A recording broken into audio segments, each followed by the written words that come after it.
ಗಿರಿಜಾ ಹಿಂದಿನ ದಿನ ರಾತ್ರಿ ಹಾಜಿ ಮಲಾಂಗ್ ಬೆಟ್ಟಕ್ಕೆ ಹೋಗಿ ಬಂದಿದ್ದಳು.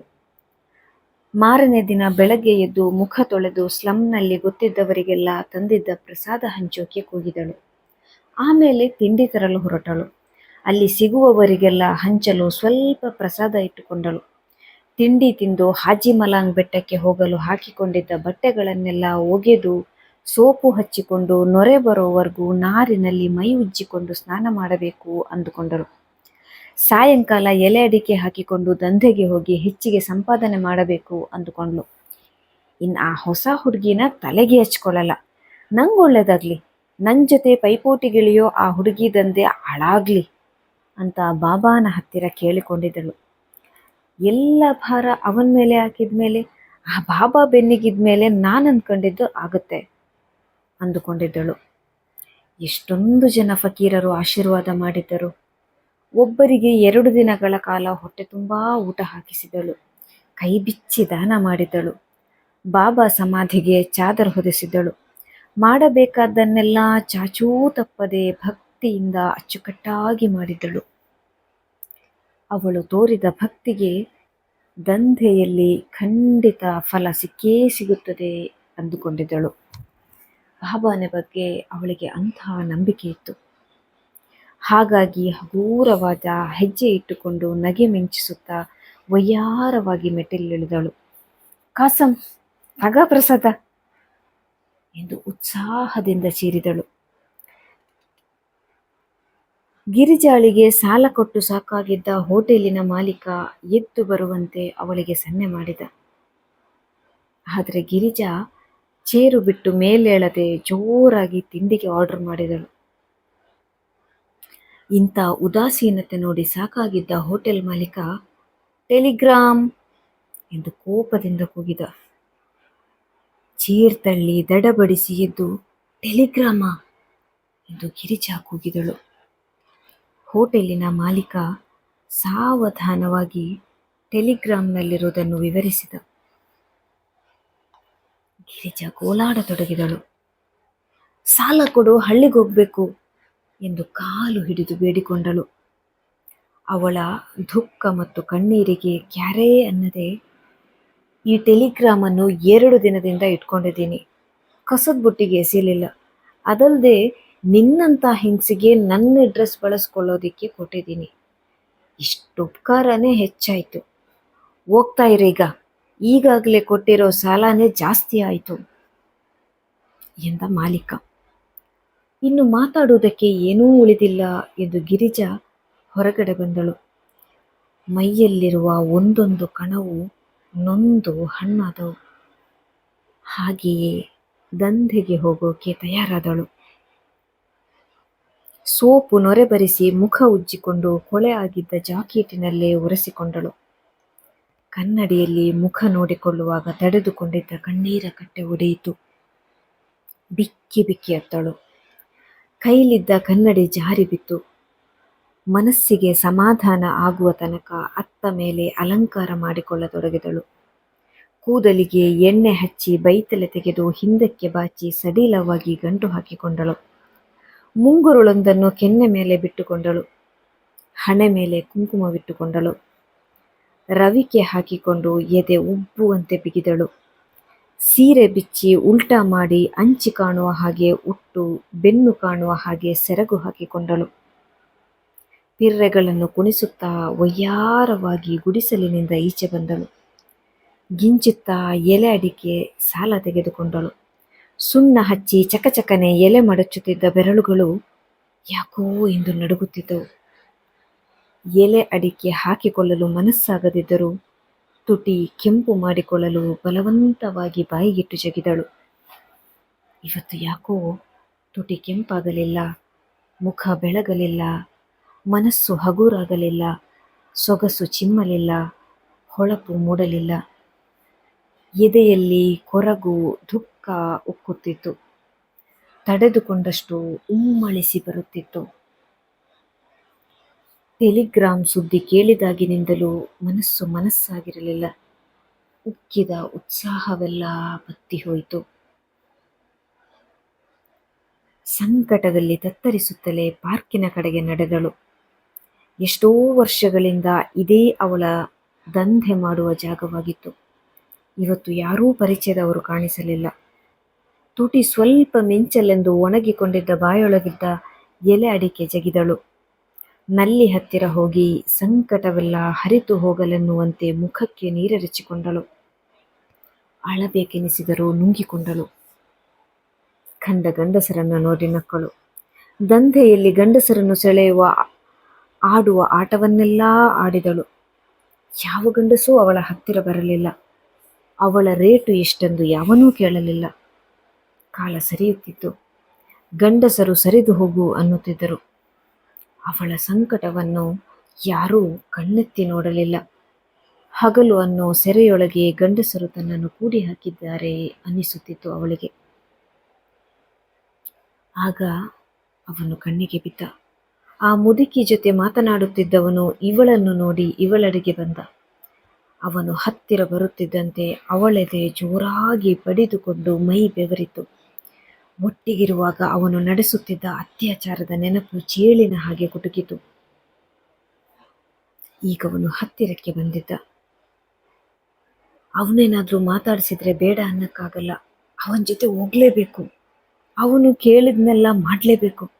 ಅವನು ಕೊಡೋ ಹಿಂಸೆಯನ್ನೆಲ್ಲ ಆಹಾ ಅನ್ನೋಗ್ಬೇಕು ಅಂದುಕೊಂಡಳು. ಏನು ಮಾಡಬೇಕು ತೋಚಲಿಲ್ಲ ಅವಳಿಗೆ.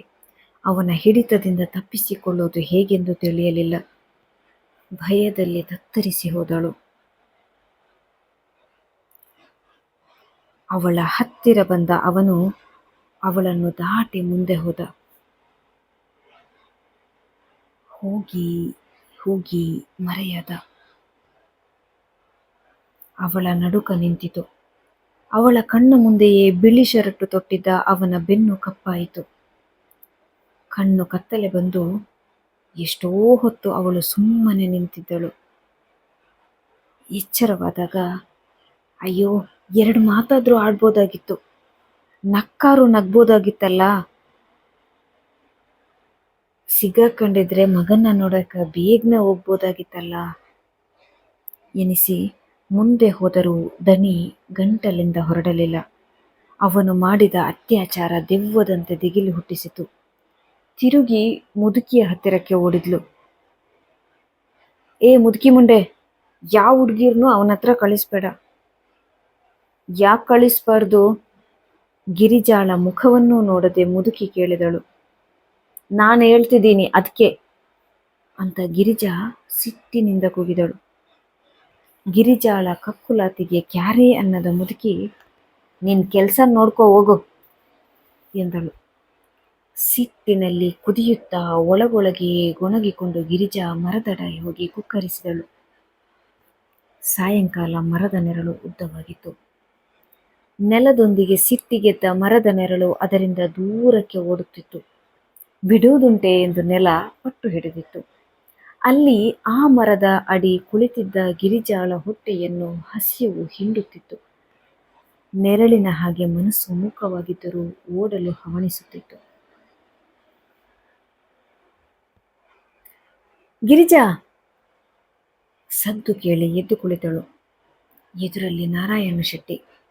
ಬಲವಂತವಾಗಿ ಮೈ ಮನಸ್ಸು ಜಾಡಿಸಿ ಎದ್ದಳು. ಗ್ಯಾರಂಟಿ ಹಿಡೀಲೇಬೇಕು. ಅವನು ಅವಳನ್ನ ಕರ್ಕೊಂಡೋಗ್ತಾನೆ. ಅವಳ ತನಕ ಸಂಕಟಕ್ಕೆಲ್ಲ ತೆರೆ ಹಾಕ್ತಾನೆ. ಯಾಕಂದರೆ ಅವನ ಜೊತೆಯಲ್ಲಿ ಇನ್ನಿಬ್ಬರನ್ನು ಕರ್ಕೊಂಡು ಬರ್ತಾನೆ. ಅವರು ಮನುಷ್ಯರ ಥರ ನಡ್ಕೊಂತಾರೆ. ಅವಳ ನೋವನ್ನು ಜಾಸ್ತಿ ಮಾಡಲ್ಲ ಎಂದುಕೊಂಡಳು.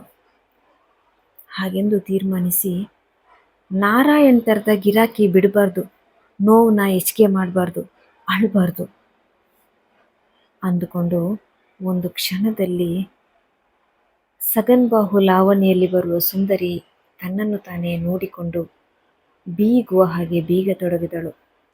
ಕೆನ್ನೆ ಸವರಿ ಅವನ ಹಣೆ ಮೇಲೆ ನಟಿಕೆ ಮುರಿದ್ಳು. ಇಷ್ಟನ ಎಲ್ಲೋಗಿದ್ರಿ? ಅವಳ ಒಳಗಿನ ತಾಯಿ, ನನ್ನ ಮಗನಿಗೆ ಹುಷಾರಿಲ್ಲ, ಟೆಲಿಗ್ರಾಮ್ ಬಂದದೆ, ಕೈಲಿ 1 ನಯಾ ಪೈಸೆ ಇಲ್ಲ ಎಂದು ಹೇಳಲು ಕಾತರಿಸುತ್ತಿತ್ತು. ಮನುಷ್ಯಳ ಹಾಗೆ ಆ ಕಾತರವನ್ನು ತಡೆದುಕೊಳ್ಳುವಷ್ಟು ಎಚ್ಚರದಿಂದ ಇದ್ದಳು. ಹಂಗೇನಾರು ಹೇಳಿದ್ರೆ ಅವನು ಹೊಂಟೋದ್ರೆ ಇವತ್ತು ಸಿಗೋ ಒಬ್ಬನೇ ಒಬ್ಬನು ಗಿರಾಕಿನೂ ಬಿಡಕ್ಕಾಗಲ್ಲ. ಮತ್ತೆ ಕೈಚಳಕ ತೋರಿಸಲಾರಂಭಿಸಿದಳು. ಬಳುಕುತ್ತಾ ಹುಸಿನಗೆ ಬೀರಿದಳು. ವಯ್ಯಾರವಾಗಿ ನುಲಿದಳು. ನಗುತ್ತಾ ಮುಟ್ಟಾಗಿದ್ದೀನಿ ಎಂದು ಸುಳ್ಳು ಹೇಳಿದಳು. ಮುಟ್ಟು ಎಂದರೆ ಗಿರಾಕಿಗಳು ಕಾಲ ಕಳೆಯದೆ, ದುಡ್ಡಿಗೆ ತಲೆ ಕೆಡಿಸಿಕೊಳ್ಳದೆ ಕಾತರ ತೋರಿಸುತ್ತಾರೆ. ಚೌಕಾಸಿ ಮಾಡದೆ ಕೇಳಿದಷ್ಟು ಕೊಡುತ್ತಾರೆಂದು ಅವಳಿಗೆ ಗೊತ್ತು. ಅವಳು ಬಿಟ್ಟ ಬಾಣ ತಗುಲಿತು. ಆಹಾ ಎಂದು ಉದ್ಗಾರ ತೆಗೆದ ನಾರಾಯಣ. ಅವನು ಆತುರದಲ್ಲಿ ಅಂಕೆ ಕಳೆದುಕೊಳ್ಳುತ್ತಿರುವುದು ಗೊತ್ತಾಗಿ ಮೈ ಬೆಲೆ ಏರಿಸಿ 5 ರೂಪಾಯಿ ಅಂದಳು. 5? ಇನ್ನೊಂದಷ್ಟು ಜನ 5 ರೂಪಾಯಿ ಗಿರಾಕಿಗಳು ಸಿಗ್ತಾರೆ. ರಾತ್ರಿ ರೈಲ್ಗೆ ಊರಿಗೆ ಹೋಗ್ಬೋದು ಅಂದುಕೊಂಡು ಅವನ ಜೇಬಿಂದ 5 ರೂಪಾಯಿ ತೆಗೆಸಲು ಗೊತ್ತಿರುವ ಚಳಕವನ್ನೆಲ್ಲ ತೋರಿಸಲಾರಂಭಿಸಿದಳು. ಗಲಿಬಿಲಿಯಾದ ಹಾಗೆ, ದಿಗಿಲಾದವಳ ಹಾಗೆ ನಟನೆ ಮಾಡಿದಳು.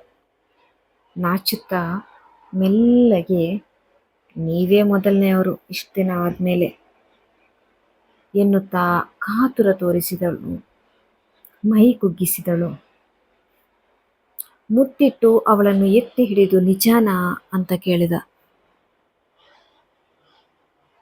ಅವಳ ಮಾತಿನ ಮೇಲೆ ಪೂರ್ತಿ ನಂಬಿಕೆ ಬರಲಿಲ್ಲ ಅವನಿಗೆ. ನಂಬಿ ಅವಳು ಹತ್ತಿರ ಬರುವ ಹಾಗೆ ಮಾಡಲು ಇನ್ನೂ ಐನಾತಿ ವಯ್ಯಾರ ಮಾಡಿ ಮೈಯಲ್ಲೇ ಸನ್ನೆ ಮಾಡಿದ್ಳು.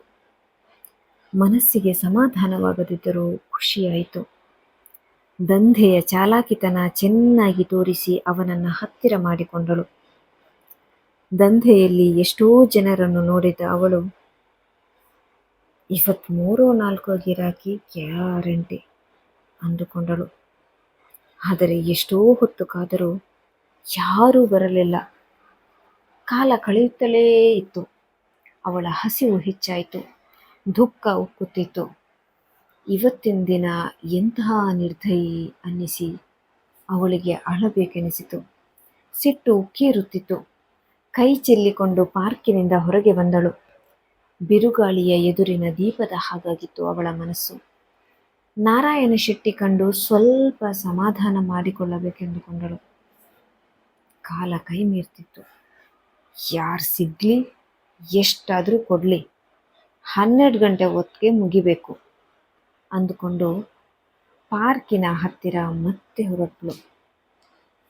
ನಾಚಿಕೆ ಬಿಟ್ಟು ಛಲ್ಕ ತೋರಿಸಿ ನಾರಾಯಣ ಶೆಟ್ಟಿನ ಪಟ್ಕಾಯಿಸ್ಕೊಂಡು ಹೋಗಬೇಕು ಎಂದುಕೊಂಡಳು. ಆದರೆ ಎಷ್ಟು ಸುತ್ತಾಡಿದರೂ ಅವನು ಕಾಣಿಸಲಿಲ್ಲ. ಯಾರೂ ಅವಳ ಹತ್ತಿರ ಮಾತಾಡಲಿಲ್ಲ, ನೋಡಲೂ ಇಲ್ಲ.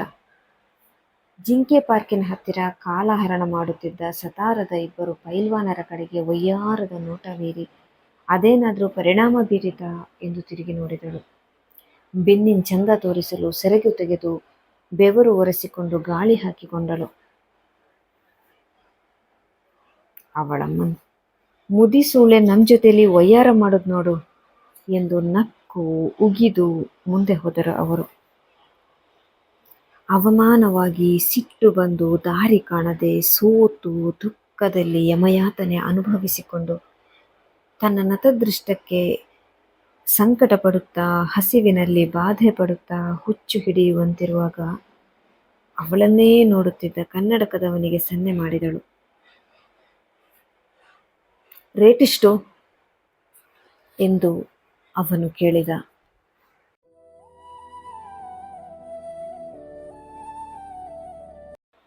ಒಂದು ದಟ್ಟ ವಿಷಾದ ಮತ್ತು ತೀರದ ಅಸಹಾಯಕತೆಯನ್ನು ಹುಟ್ಟಿಸುವಂತಹ ಕಥೆಯ ಮೊದಲನೇ ಎಪಿಸೋಡನ್ನು ನೀವೀಗ ಕೇಳಿದ್ರಿ. ಇದು ಮರಾಠಿ ಮೂಲದ ದೈತ್ಯ ಲೇಖಕ ಬಾಬುರಾವ್ ಬಾಗುಲ್ ಅವರ ಕಥೆಗಳು. ಇದನ್ನು ಸಶಕ್ತವಾಗಿ ಕನ್ನಡಕ್ಕೆ ಅನುವಾದಿಸಿದವರು ನಮ್ಮ ಹೆಮ್ಮೆಯ ಸರಸ್ವತಿ ಮೇಡಮ್. ನಾನೀಗ ಓದ್ತಾ ಇರುವಂತಹ ಈ ಕಥೆಯ ಮತ್ತು ಈ ಕೃತಿಯ ಹೆಸರು ಬೀದಿ ಹೆಣ್ಣು. ಇದು ಈ ಕಥೆಯ ಮೊದಲನೇ ಎಪಿಸೋಡ್ ಮಾತ್ರ. ಕತೆ ನಿಮಗೆ ಹೇಗೆ ಅನ್ನಿಸ್ತು ಅನ್ನೋದನ್ನು ದಯವಿಟ್ಟು ಕಮೆಂಟ್ ಬಾಕ್ಸ್ನಲ್ಲಿ ಹಂಚಿಕೊಳ್ಳಿ. ಇದರ 2ನೇ ಭಾಗದೊಂದಿಗೆ ಆದಷ್ಟು ಬೇಗ ನಿಮ್ಮ ಮುಂದೆ ನಾನು ಬರಲಿದ್ದೇನೆ. ಅಲ್ಲಿಯವರೆಗೆ ಈ ಕಥೆಯು ನಿಮ್ಮೊಳಗೆ ಒಂದು ಭಾವಸ್ಪಂದನೆಯನ್ನು ಮತ್ತು ಮಾನವೀಯ ಸ್ಪಂದನೆಯನ್ನು ಹುಟ್ಟಿಸಿದರೆ ಇದರ ಮೂಲ ಲೇಖಕರ ಮತ್ತು ಅನುವಾದಕರ ಶ್ರಮ ಸಾರ್ಥಕ ಅಂತ ಅನ್ಕೋತೀನಿ. ಧನ್ಯವಾದಗಳು.